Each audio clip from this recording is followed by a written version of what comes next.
Hello friends, welcome to my channel. आज के video में हम लोग देखेंगे जीएसटीआर 3B में जो टेबल 4 में चेंजेस बताए गए थे through circular number 170 on July month, वो अब एप्लीकेबल हो गए हैं। फाइनली टेबल 4 में चेंजेस लेकर आ गए हैं।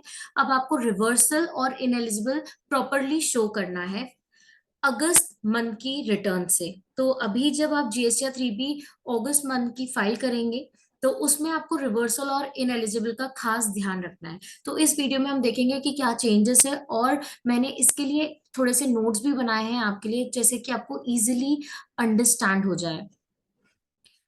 सबसे पहले तो जो एडवाइजरी इशू हुई है वो मैं आपको बताती हूँ, 2 सितंबर को हुई है। यही बताने के लिए कि जो नोटिफाइड चेंजेस थे अब वो फाइनली 3B में कर दिए हैं। टेबल 4 में ये चेंजेस बताए गए हैं, आईटीसी से रिलेटेड है, और ये 1 सितंबर 2022 ऑनवर्ड्स एप्लीकेबल होगा। चेंजेस क्या है टेबल 4 में? 4 पार्ट्स हैं, A B C D। ए में आईटीसी अवेलेबल है, बी में आईटीसी रिवर्स की डिटेल है, एंड सी है नेट आईटीसी अवेलेबल। मतलब टोटल आईटीसी जितनी भी अवेलेबल है उसमें से जब आप रिवर्सल आईटीसी माइनस कर देंगे, जो नेट अमाउंट बचेगा उतना ही आप उस महीने की 3B में क्लेम कर सकते हैं। एंड लास्ट है पार्ट डी, जो कि अदर डिटेल्स है। इससे पहले वाली जो 3B थी उसमें पार्ट डी का जो नाम था वो इनएलिजिबल था स्पेसिफिकली, बट अब इसको अदर डिटेल कर दिया है। तो ये 4 पार्ट्स है, इसमें से जो रेड हाईलाइटेड है वो ही चेंज किए गए हैं। मतलब कि आप जब पार्ट बी में देखेंगे आईटीसी रिवर्स, तो अब उसको मोर स्पेसिफिक बता देंगे फर्स्ट पॉइंट में, एज पर रूल 38, 42, 43। अगर इन रूल्स के तहत आपका रिवर्सल है एंड सेक्शन 17(5) के तहत रिवर्सल है, तो आपको कौन से पॉइंट में बताना है? टेबल नंबर 4 के बी के फर्स्ट पॉइंट में इंफॉर्मेशन डिस्क्लोज करनी है। डी पॉइंट में अदर डिटेल्स में भी स्पेसिफाई कर दिया गया है कि जो फर्स्ट पॉइंट है उसमें आपको ITC reclaim which was reverse under table 4B2, ऊपर 4B2 में कौन सी डिटेल आएंगी ये मैं लेटर ऑन आपको वीडियो में बताऊंगी। अभी तो आप ये सोचिए कि जो आपने 4B2 में रिवर्सल की डिटेल बताई है उसकी डिटेल आपको फर्स्ट पॉइंट में बतानी है। सेकेंड पॉइंट में ineligible ITC under section 16(4) and ITC restricted due to place of supply provision. 16(4) के तहत अगर कोई रिवर्सल है, 16(4) क्या कहता है? 16(4) कहता है कि अगर आपने ITC during the financial year claim नहीं कर पाए तो आपके पास टाइम रहता है कि नेक्स्ट फाइनेंशियल ईयर की 30 सितंबर तक आप उस आईटीसी को क्लेम कर सकते हो 3B में। बट अगर इन केस आप नहीं कर पाते हो तो वो आप कभी भी क्लेम नहीं कर पाओगे। 30 नवंबर तक भी नहीं कर पाए तो उसके बाद आप नहीं कर पाओगे। तो इस वजह से वो क्या है, वो परमानेंट इन एलिजिबल आईटीसी हो गया। उसकी डिटेल आपको 4D2 में बतानी है। तो ये तो चेंजेस थे। अब मैं आपको नोट्स के थ्रू समझाती हूँ।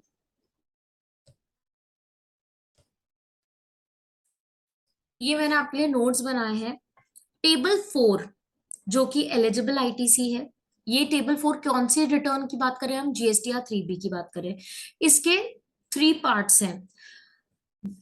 जो सी पॉइंट है वो मैंने इसलिए कवर नहीं किया क्योंकि वो तो एक फॉर्मूला है, A-B=C। तो इसलिए जो हमारे पास 3 मेन जो पार्ट है टेबल 4 के, वो है A ITC available, B ITC reverse, and D है अदर डिटेल। इन्हीं में ही आपको मेन इंफॉर्मेशन बतानी है। सी तो ऑटोमेटिकली कैलकुलेट होगा। ए में कौन कौन से आईटीसी अवेलेबल है? देखिए, बताया गया है कि जीएसटीआर 2B में जितना भी आईटीसी दिख रहा होगा महीने का, वो सब ऑटोमेटिकली टेबल ए में आ जाएगा। अगर वो अवेलेबल है 2B के अकॉर्डिंग तो वो ए में आ जाएगा, और 2B के अकॉर्डिंग, जीएसटीआर 2B के अकॉर्डिंग वो नॉट अवेलेबल है। मतलब 2B ने ही बता दिया कि वो लिमिटेशन है, टाइम लिमिटेशन के कारण आपको इनपुट क्रेडिट नहीं मिलेगा, वहीं पर ही आ रहा है नॉट अवेलेबल में। तो वो कहीं आपके पास यहाँ ए में नहीं आएगा ऑटो पॉपुलेट होके। तो इसका मतलब है ए में जो डिटेल्स ऑटो पॉपुलेट होकर आएंगी वो कहाँ से आएंगी, जीएसटीआर 2बी से। अब जरूरी नहीं है कि जीएसटीआर 2बी में जो जो इनपुट दिख रहा है वो सभी आपके लिए एलिजिबल इनपुट हो। उसमें कुछ ऐसा हो सकता है कि कुछ रिवर्सल का हो, कुछ इनएलिजिबल का है। तो ये अब आपको अगस्त मंथ की रिटर्न ऑनवर्ड्स जीएसटीआर 3बी फाइल करते टाइम बहुत ध्यान रखना है और इसमें से रिवर्सल और इनएलिजिबल को कैलकुलेट करना है। आईटीसी अवेलेबल में कौन कौन से आईटीसी आते हैं? इंपोर्ट के केस में आपने अगर गुड्स इंपोर्ट कर रहे हैं तो उसमें आपने जो जीएसटी लगा है वो उसका इनपुट आपको मिलेगा, या कस्टम ड्यूटी का इनपुट मिलेगा। सर्विसेज, इनपुट ऑफ सर्विसेज का आपको इनपुट मिलेगा। आरसीएम, रिवर्स चार्ज मैकेनिज्म के तहत अगर आपने कोई टैक्स जमा किया है तो जब आप जमा कर देते हैं तो उसके बाद आपको उसी टैक्स का इनपुट मिलता है। तो आरसीएम के तहत आपको जो इनपुट मिला है वो टेबल 4 के पार्ट ए में कवर होता है। इनपुट सर्विस डिस्ट्रीब्यूटर के थ्रू जो इनपुट्स अवेलेबल है वो टेबल 4 ए में कवर है। और लास्ट में है ऑल अदर आईटीसी। ये 5 कॉलम दिए गए हैं टेबल ए में। टेबल टेबल 4 ए में दिए गए हैं। टेबल 4 बी में क्या आता है? आईटीसी रिवर्स्ड की डिटेल, जितने भी आईटीसी रिवर्सल है उस पर्टिकुलर महीने में उसकी डिटेल आपको टेबल 4 के पार्ट बी में बताना है। रिवर्सल रिवर्सल रिवर्सल ये आप याद रखें। अब क्या है, रिवर्सल दो प्रकार के होते हैं, एक होता है परमानेंट रिवर्सल और एक होता है टेम्पररी रिवर्सल। परमानेंट रिवर्सल क्या है? जीएसटी के प्रोविजन में आपको उस इनपुट का क्लेम मिल ही नहीं सकता। तो वो क्या है, रिवर्स आपको करना पड़ेगा। अब ये रिवर्स की क्यों बात आ रही है? क्योंकि 2बी में ऑटो पॉपुलेट होके 4 ए में डिटेल आएगी ऑटो पॉपुलेट होके। अब उसमें से कुछ ऐसे इनपुट है जो कि आप ले ही नहीं सकते, जीएसटी के तहत, प्रोविजन के तहत वो आपको अलाउड ही नहीं है। तो फिर क्या करना है आपको? ए में इंक्लूडेड है तो बी में डालना पड़ेगा। बी के कौन से पॉइंट में? 1 पॉइंट में डालना। फर्स्ट पॉइंट में जब आप डालोगे तो क्या होगा, ए माइनस बी इक्वल्स टू सी। तो सी में वो रिवर्सल वाला इनपुट आएगा ही नहीं। तो आपको क्या करना है, बी में स्पेसिफिकली बताना है। बी के भी कौन से पॉइंट में? 1 में कौन कौन से आईटीसी जो रिवर्स है वो कौन कौन से रूल्स के फॉलो होंगे? रूल 38 के तहत, रूल 42 के तहत, 43 के तहत। इन 3 रूल्स के तहत अगर कोई भी रिवर्सल है, मतलब इन रूल्स में क्या दिया गया है, बेसिकली सेक्शन 17 आपको खोलना है। सेक्शन 17 में मैंने डिटेल वीडियो बनाया है जिसका लिंक मैं वीडियो डिस्क्रिप्शन में दे दूंगी। उसमें मैंने सेक्शन 17 के 1, 2, 3, 4, 5 इसको डिटेल में बताया है। तो जो सेक्शन 17(1) जो कि बताता है कि आईटी, अगर आपके कुछ इनपुट्स है ऐसे गुड्स और सर्विसेज में है जो कि पार्टली बिजनेस के लिए यूज होते हैं और पार्टली अदर पर्पस के लिए यूज होते हैं, तो आपको क्या करना है, उसको अपॉर्शन करना है। मतलब उस इनपुट को बांटना है कि उस इनपुट में से कितना पोर्शन बिजनेस से रिलेटेड है। जितना पोर्शन बिजनेस से रिलेटेड है उतना ही इनपुट मिलेगा।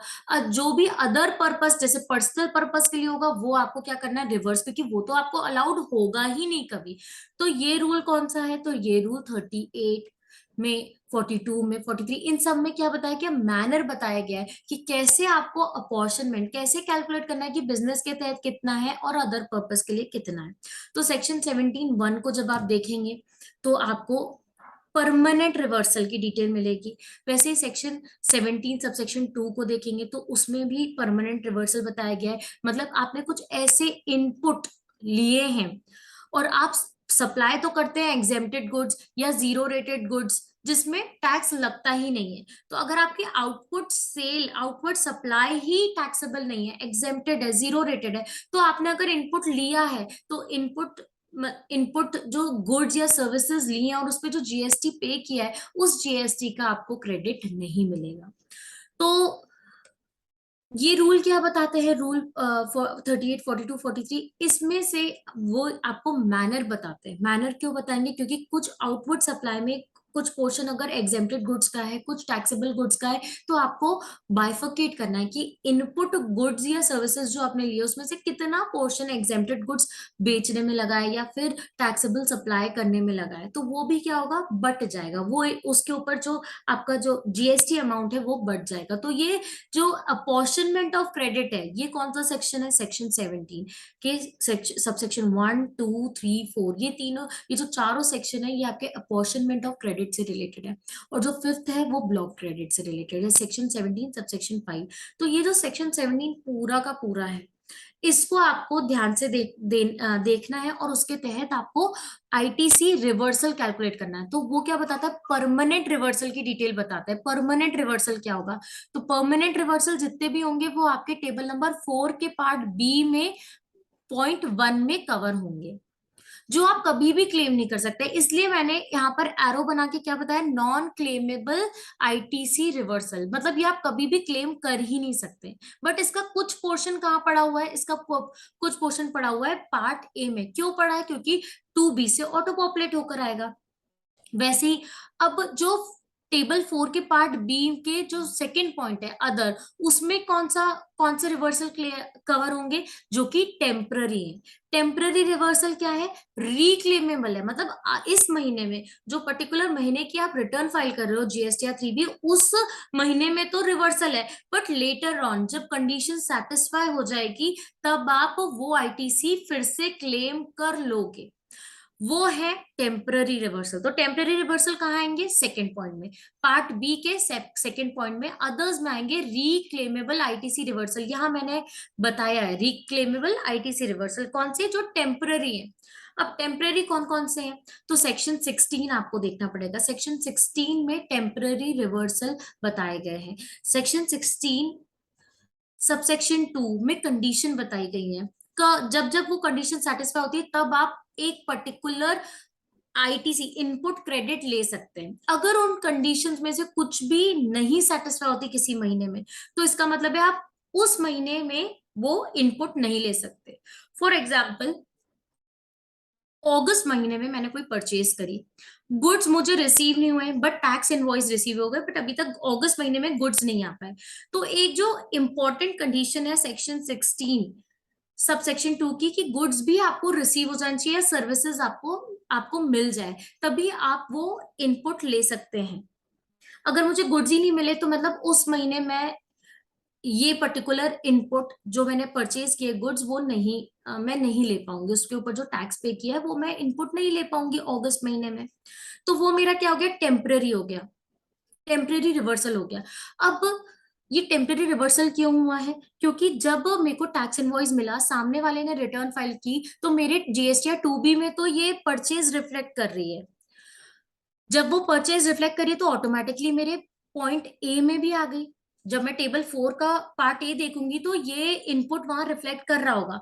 बट अगस्त महीने में ये रिवर्सल का पॉइंट है, मैं उसको क्लेम नहीं कर सकती अगस्त मंथ में, क्योंकि मुझे गुड्स मिले नहीं। सेक्शन 16 सबसेक्शन 2 की सारी कंडीशन सेटिस्फाई नहीं हुई, इस वजह से ये पर्टिकुलर जो इनपुट है वो मैं नहीं ले पाऊंगी।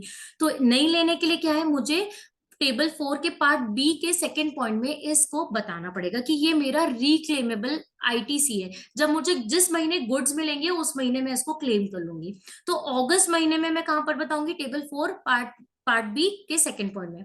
अब जब सितंबर है, सितंबर में मुझे वो गुड्स मिल गए, तो जब सितंबर के जीएसटी या 3B फाइल करूंगी तो इस इनपुट को मैं फिर से कैसे क्लेम कर पाऊंगी, रिक्लेम कैसे कर पाऊंगी। तो रिक्लेम करने के लिए बताया गया है कि आपको टेबल नंबर 4 के ए पॉइंट के 5th पॉइंट में बताना पड़ेगा। ऑल अदर आईटीसी में आपको ये इनपुट बताना पड़ेगा, क्योंकि ये 2B से उठ के नहीं आएगा उस महीने, आपको ये एडिशनली आप क्लेम कर रहे हो, तो आपको 5th पॉइंट में बताना पड़ेगा टेबल नंबर 4 के पार्ट ए का 5th पॉइंट। साथ ही साथ सेम टू सेम अमाउंट आपको उसी महीने में सितंबर महीने में कहां बताना पड़ेगा, टेबल नंबर 4 के डी पार्ट अदर डिटेल्स में। अदर डिटेल्स में भी कहां बताना पड़ेगा, फर्स्ट पॉइंट। फर्स्ट पॉइंट क्या कहता है, ITC reclaimed which was reverse under table 4B2।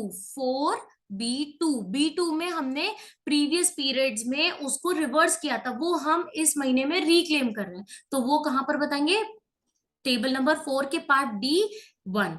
तो जब मैं ऐसे जो रिक्लेमेबल आईटीसी हैं उनको मैं फिर से क्लेम कर रही हूँ जिस महीने में, तो मुझे दो जगह बतानी है। एक तो बतानी है टेबल नंबर 4 के पार्ट ए 5th पॉइंट, और table number 4 D part 1st point. यहां मैंने एरो दोनों बना के लिखे हैं कि जब रिक्लेमेबल आईटीसी रिवर्सल है तो उसको मैं जब रिक्लेम करूंगी एट अप्रोप्रिएट टाइम, मेरा अभी एग्जांपल में अप्रोप्रिएट टाइम क्या है, सितंबर।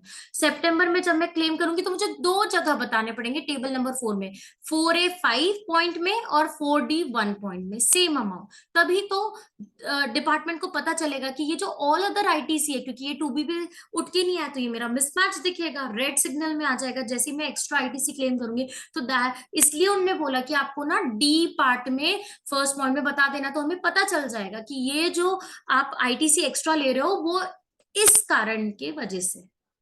तो ये आपको समझ आ गया होगा टेबल नंबर 4 के पार्ट बी के जो दो उनने अलग अलग पॉइंट बनाए वो क्यों है। तो जब परमानेंट रिवर्सल है तो पार्ट ए में बताना है, कौन से part, sorry table 4 part B के 1st पॉइंट में बताना है जब परमानेंट रिवर्सल हो, आप कभी भी उसको क्लेम नहीं कर पाओ। और जब टेम्पररी रिवर्सल हो, मतलब बाद में आप फिर से क्लेम कर पाओगे, तो वो 2nd पॉइंट में बताना होगा, कौन से, पार्ट बी के। टेबल नंबर 4 के पार्ट ए क्लियर हो गया, पार्ट बी क्लियर हो गया। अब हम पार्ट डी में आते हैं। पार्ट डी क्या है, अदर डिटेल्स की बात करता है। अदर डिटेल्स में भी मैंने आपको 1st पॉइंट एक्सप्लेन किया। 1st पॉइंट क्या है, पार्ट डी का 1st point, ITC reclaim which was reversed under table 4B2 in earlier tax period. अब हम 2nd पॉइंट देखते हैं, in eligible ITC under section 16(4) and ITC restricted due to place of supply. तो part D जो है उसका 2nd point मैंने specifically बता दिया, सेक्शन 16 सबसेक्शन 4 के तहत अगर इनएलिजिबिलिटी आ गई है, मतलब क्या है कि फाइनेंशियल ईयर 21-22 की बात करें तो 21-22 पूरा साल चला गया, मैं कुछ पर्टिकुलर आईटीसी को ले ही नहीं पाई, तो मेरे को सरकार ने टाइम दिया है कि भैया नेक्स्ट ईयर के 30th नवंबर तक का आपको टाइम दे रहे हैं, 30th नवंबर 22 तक का टाइम दे रहे हैं। आप अगर कोई आईटीसी बच गया है फाइनेंशियल ईयर 21-22 का तो आप क्लेम कर लो। बट मैं तब भी भूल गई, मैं नवंबर तक भी नहीं क्लेम कर पाई। तो अब वो जो पर्टिकुलर आईटीसी है उसको मुझे कहाँ बताना पड़ेगा, अक्टूबर दिसंबर की जो डिटेल्स होंगी उसमें मैं कहाँ बताऊंगी, वो मैं 2nd पॉइंट में बताऊंगी, इन eligible ITC under under section 16(4) and अब अपन दूसरा पार्ट पढ़ेंगे। एक तो पार्ट हो गया नवंबर तक नहीं बता पाई, तो अब वो परमानेंट मेरा इनएलिजिबल हो गया, तो अब मैं उसको पार्ट डी के 2nd पॉइंट में बता दूंगी। अब कुछ ऐसे आईटीसी हैं जो मेरे प्लेस ऑफ सप्लाई के कारण एलिजिबल नहीं है। फॉर एग्जाम्पल कि मैं अगर कोई मैं दूसरे स्टेट में जाके होटल में रुकती हूँ, रहती हूँ, तो फॉर एग्जांपल मैं मुंबई जाके होटल में रुकती हूँ, तो जो मुंबई का होटल है वो क्या लगाएगा, सीजीएसटी एसजीएसटी लगाएगा, क्योंकि जो उसकी सर्विसेज है, होटल की सर्विसेज है, वो कहाँ कंज्यूम हो रही है, मुंबई में ही कंज्यूम हो रही है, क्योंकि मैं स्पेशली वहां गई हूँ और मैं वहां रह कर आई हूँ। बट मैं कहाँ की हूँ, मैं मध्य प्रदेश की हूँ, तो वो मैं मध्य प्रदेश की हूँ, मैं अपना जीएसटी नंबर भी दे दूंगी, तब भी वो सीजीएसटी एसजीएसटी ही लगाएगा, क्योंकि प्लेस ऑफ सप्लाई के हिसाब से वो जो सर्विसेज जहाँ कंज्यूम हो रही है वो मुंबई है, तो मुंबई में ही रजिस्टर्ड पर्सन है, मुंबई में ही सप्लाई उसकी जो सर्विसेज है वो कंज्यूम हो रही है, तो वो सीजीएसटी एसजीएसटी लगाएगा। अब वो बिल लेके मैं आई अपने बिजनेस पे, मैंने उसका क्लेम किया, तो मुझे क्लेम नहीं मिलेगा, क्योंकि वो जो उसने जो जीएसटी लगाया वो महाराष्ट्र स्टेट का जीएसटी लगाया है उसने, सीजीएसटी और महाराष्ट्र स्टेट जीएसटी। तो इस वजह से मुझे एमपी में वो जीएसटी अमाउंट का क्रेडिट नहीं मिलेगा। अगर वो आईजीएसटी लगाता तो मुझे एमपी में आईजीएसटी का क्रेडिट मिल जाता। तो ऐसे जो कुछ रिस्ट्रिक्टेड प्लेस ऑफ सप्लाई के कारण आईटीसी हैं वो इनएलिजिबल हैं, तो उनको आपको कहाँ बताना है, पार्ट डी के 2nd पॉइंट में, ITC not available as per 2B में भी अगर कुछ शो हो रहा होगा, 2B में जो नॉट अवेलेबल वाले कॉलम में, वो भी कहाँ आएगा, पार्ट डी के 2nd पॉइंट में।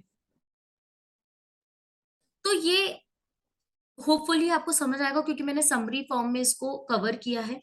अब इसके अलावा गलती से, जहां ब्लैक पेन से मैंने लिखा है, गलती से आईटीसी ले लिया है पहले पीरियड की रिटर्न में, ऐसे भी कुछ होता है कि हम गलती से ले लेते हैं आईटीसी, फिर बाद में हमें पता चलता है अरे ये तो इनएलिजिबल है, ये तो मेरे को क्लेम नहीं करना था। अब उसको कहाँ बताएंगे?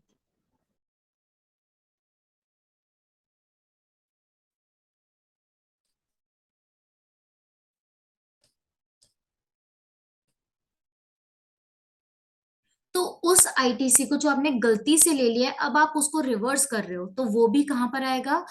टेबल नंबर 4B2 टू में आएगा, क्योंकि वन तो क्या है स्पेसिफिक, उनने बता दिया भैया रूल 38, 42, 43 और सेक्शन 17(5) वाले जो रिवर्सल है वो ही कवर होंगे, तो बाकी सब जो है वो टू में कवर होगा। तो आपने कभी जब आईटीसी लिया होगा तो वो पार्ट ए में लिया होगा, इसी की वजह से आपने उसको यूटिलाइज किया या अवेल किया।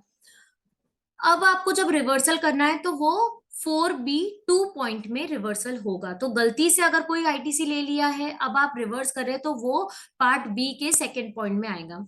तो ये था आपका समरी, जो कि टेबल नंबर 4 की है। अब मैंने एक और समरी बनाई है, जो रिक्लेमेबल आईटीसी, जो कि टेम्पररी रिवर्सल वाले आईटीसी है, और जो परमानेंट रिवर्सल है वो कौन कौन से, एक छोटा सा मैंने इसको कोशिश करी है एक जगह प्रोविजंस को बटोरने की। तो जो टेम्पररी नेचर है आईटीसी रिवर्सल, जो टेम्पररी है, मतलब बाद में जब कंडीशन सेटिस्फाई होंगी कुछ कुछ, तो आप उसको बाद में क्लेम कर पाओगे। ऐसे कौन कौन से हैं? तो उसके लिए आपको सेक्शन 16 के सबसेक्शन 2 की जो कंडीशंस है वो देखना है कि अगर किसी पर्टिकुलर मंथ में सेटिस्फाई नहीं हो रही जिसके कारण ये रिवर्स हो रहा है, तो बाद में आप इसको क्लेम कर सकते हो जब वो कंडीशन सेटिस्फाई होगी। वैसे ही सेक्शन 16 सबसेक्शन 2 में सेकंड प्रोविजो है। सेकेंड प्रोविजो अगर सेटिस्फाई नहीं होता, मतलब कि 180 डेज के अंदर अंदर आपने सप्लायर को पेमेंट नहीं किया, बट आपने उसका आईटीसी ले लिया है, तो आपको रिवर्स करना पड़ता है जब तक आप उसको पेमेंट नहीं कर पाते। तो अगर 180 डेज किसी सप्लायर का खत्म हो चुका है और आपने अभी भी उसको पे नहीं किया, तो जो उसके सप्लाईज के ऊपर जो जीएसटी आपने पे किया था और उसका क्रेडिट ले लिया, तो उसको आपको रिवर्स करना है। तो अगर सेकेंड प्रोविजन सेटिस्फाई हो रहा है, मतलब आपने अभी भी 180 डेज में उसको पेमेंट नहीं किया, तो आपको आईटीसी रिवर्सल करना है। ये भी टेम्पररी है, क्यों? क्योंकि जब आप उसको पे करोगे तब आप उस महीने में इस आईटीसी को फिर से ले लोगे, तो वो टेम्पररी है। रिक्लेमेबल आईटीसी है। अब नॉन क्लेमेबल आईटीसी, जो कि आप कभी भी नहीं ले सकते, कभी भी जीएसटी प्रोविजन में वो ब्लॉक्ड है, वो कौन कौन से है? तो उसके लिए आपको सेक्शन 17 के सबसेक्शन 5 की लिस्ट देखनी है, जो कि ब्लॉक क्रेडिट्स है। इसके लिए जो वीडियो है सेपरेट, उसका लिंक मैं वीडियो डिस्क्रिप्शन में दे दूंगी। एंड जो सेक्शन 17 में ही जो फर्स्ट सेकंड थर्ड सेक्शन है और फोर्थ सेक्शन है, ये भी आपको देखना पड़ेगा। सेक्शन 17 सबसेक्शन 1 कहता है कि कोई ऐसे इनपुट है जो कि पार्टली बिजनेस के लिए यूज होता है और पार्टली अदर पर्पस के लिए, तो जो प्रपोर्शनेट है, जो अदर पर्पस में यूज होता है, वो कभी आप क्लेम नहीं कर सकते। वैसे ही सेक्शन 17 टू और सेक्शन 17 सबसेक्शन 2 और 3 को जब आप देखेंगे, तो ये भी एग्जेम्प्टेड गुड्स और जीरो रेटेड सप्लाईज से रिलेटेड है, कि कुछ ऐसे आपके आउटवर्ड सप्लाईज है जो कि एग्जेम्प्टेड गुड्स भी हैं और जीरो रेटेड सप्लाई और टैक्सेबल गुड्स हैं। तो जो इनपुट आपने लिया है, इनपुट जो आपके पास आईटीसी है, उसको प्रोपोर्शनेट करना पड़ता है। तो जितना भी एग्जेम्प्टेड गुड्स से रिलेटेड है वो डिसअलाउ हो जाएगा, मतलब आप उसका क्लेम कभी नहीं ले पाएंगे। वैसे ही बैंकिंग इंस्टीट्यूशन के लिए प्रोविजन है section 17 subsection 4। Then section 16 subsection 4 जो है, कि आपने पर्टिकुलर फाइनेंशियल ईयर में इनपुट आईटीसी लेना रह गया है, तो आपके पास समय है नेक्स्ट फाइनेंशियल ईयर की 30 नवंबर तक का, बट आप तब भी नहीं ले पाते, तो उसके बाद वो परमानेंटली इनएलिजिबल हो जाएगा। वैसे ही सेक्शन 16 सबसेक्शन 3 जो है, वो है ऐसे कोई कैपिटल गुड्स है जिसके ऊपर आपने डेप्रिसिएशन क्लेम किया है, बट गलती से जो डेप्रिसिएशन है वो टैक्स कंपोनेंट के ऊपर भी आप क्लेम कर कर चुके हो। तो जो टैक्स कंपोनेंट के ऊपर आपने डेप्रिसिएशन क्लेम किया, उतना जो टैक्स कंपोनेंट है वो इनएलिजिबल हो जाएगा, उसका आप क्लेम नहीं ले सकते, क्योंकि एक खर्चे का बेनिफिट आप एज अ आप दो जगह नहीं ले सकते। आप डेप्रिसिएशन में भी उसको ले रहे हैं, मतलब अंडर इनकम टैक्स उसको डिडक्शन आप क्लेम कर रहे हैं, एंड एक तरफ आप जीएसटी में उसका इनपुट भी क्लेम कर रहे हैं, तो दो जगह बेनिफिट हो गया एक पर्टिकुलर अमाउंट का, तो वो अलाउड नहीं है। तो इस वजह से सेक्शन 16 सबसेक्शन 3 भी आपको देखना है while calculating non claimable ITC. तो दीज आर दी चेंजेस जो 1 सितंबर से एप्लीकेबल है टेबल 4 में। तो होप आपको एक एक पॉइंट समझ आ गया है, जैसे आप प्रॉपरली अपनी जीएसटी या 3B फाइल करें। इसके अलावा आपको कोई भी डाउट है तो आप मुझे कमेंट सेक्शन में जरूर बता सकते हैं, मैं उसको सॉल्व करूंगी। Thank you.